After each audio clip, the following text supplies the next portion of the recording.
Hey YouTube, Austin Vintage Warfare here, actually doing a long video. I know I'm gonna try and pump one out once a month because I'm super not lazy. But today we're gonna be discussing a topic, and as you can see here, I have a Mosin Nagant M9130. I'm gonna be talking about the military surplus bubble, or at least what I like to call it, and why the Mosin Nagant objectively, as an example, is very, very overpriced for what it is when you actually look at the supply and demand, because I get a lot of comments saying, well, it's supply and demand, word for mentally challenged person. I'm also going to get into the experience of trying to sell military surplus in December of all months, usually the month where people are they've been saving and now they're kind of blowing their loads on their family and friend. You're spending money on Christmas shopping. And kind of how really hard it was to try and get rid of this for 200 to 250 bucks. That's objectively less than a Carcano, which is, I think, about probably one of the cheapest military surplus rifles you can buy right now. Now, for one, the military surplus bubble of what I'm talking about is the idea that as the economy is getting worse, which it is, it's going to only get worse, people are not buying things like this. They're more so going after AR-15s, Glocks, practical tools, right? And in fact, one of the things that I don't recommend using this entirely for actually evaluating a gun, but the data in demand that it presents is actually useful, and that would be True Gun Value. True Gun Value is a website that you can use to get a general gauge of what something's worth. Now, do I usually use that to ascertain what a rifle is actually worth?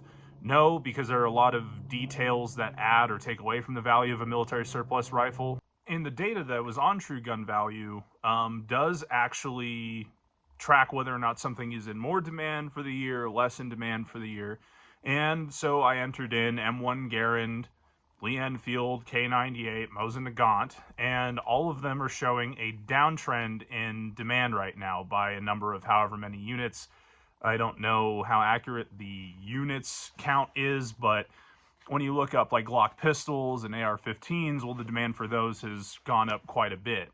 When I went to pawn shops, gun shops who purchased firearms, and I knew they were not going to give me something that was even close to the full value of this, but I wanted to kind of gauge the reaction. I went to like maybe 10 of them. Now, out of the 10 shops that I frequented, actually 2 outright, and I saw a lot of military surplus rifles just sitting there. And could you maybe chalk that up to them overcharging for them?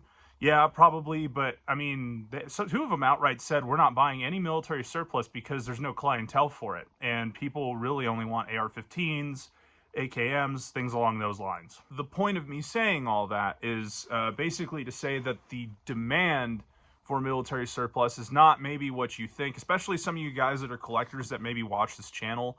I've spoken to a couple dudes who were they forget that the average gun purchaser is not a collector, it's more of a, hey, I saw that gun in video game, I want it. Like that's not talking trash on them, but that's the average gun enthusiast when buying military surplus. It's not for some hardcore collector's reason.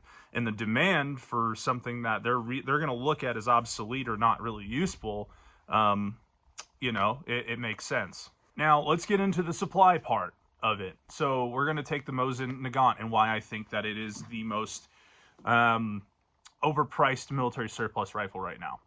Now, there were 37 million Mosin Nagants made. That's like the estimate, right? Out of that number, it's estimated. Now, again, there are estimates, but it's probably comparatively to other military surplus, it's probably a true statement. There were 1 to 3 million Mosin Nagants imported into the United States. So that is quite the supply. If you were to, say, compare that to however many K98s were produced, which I believe that was like something around almost 15 million, that's significantly less rifles. And you would then have to assume that that number that was brought back from World War II or imported is also a lot smaller. Now, a lot of the reasons as to why the M9130 has been said to have increased in price was a combination of Sandy Hook happening and people panic buying them and realizing Mosin Nagants were actually pretty fun to shoot. And you could pick them up for 69 bucks a rifle at a point, even cheaper, I think, or you could just buy outright crates of them. And also the Russian invasion of Crimea, which did have an impact on importation, obviously. But even if we never imported another Mosin Nagant ever again, there were people that hoarded crates of them, and a lot of them were older individuals.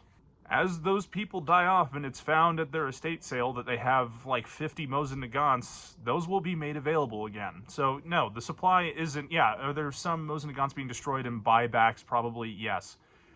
Is it really affecting the number in the United States all that much though? I highly doubt that. But the overall point is, as the economy is getting worse, people are going to be spending money more so on practical firearms, and there's going to be a niche of people who will still buy up, you know, collector's pieces. There are military surplus rifles and pistols that are worth more because they are significant or historically just cool. But in my experience of just trying to sell a rack grade, run-of-the-mill shootable M9130 at a literally half of what it's worth price, yeah, it's not as easy as you'd think. And it's not the only rifle I sold or was selling in the military surplus realm. And even then, even at an affordable price or a fair price, people just aren't lining up to buy them. So that might be good news for some of the guys that want to get into military surplus collecting, or at a very minimum, it's kind of a little ray of hope for you younger guys trying to get into it. And to the people that are price gouging and scalping, I know I'm beating 1,000 dead horses on every video I do on this subject, but I'm sorry, your assets are overvalued, and you're going to find out when your Mosin Nagant is sitting on Gunbroker for $500 for months and never moves. But that's going to do it for me today, guys. It's Austin Vintage Warfare. I'm trying to pump out at least some kind of long video once a month now, and it'll increase over time. So I will see you in the next video later. Except people who price gouge, I hope you have a bad day.